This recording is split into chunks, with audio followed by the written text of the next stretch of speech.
সোনার স্পর্শ।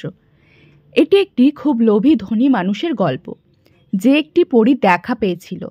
পরীর চুল কিছু গাছের শাখায় আটকে যায়। তার আরও অর্থ উপার্জন করার সুযোগ রয়েছে বুঝতে পেরে তিনি পরীকে সাহায্য করার বদলে তার একটি ইচ্ছা পূরণের কথা বলেন।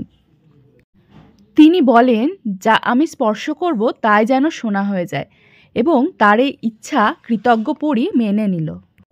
লোভী লোকটি তার স্ত্রী ও মেয়েকে তার নতুন বর সম্পর্কে বলার জন্য বাড়িতে ছুটলেন।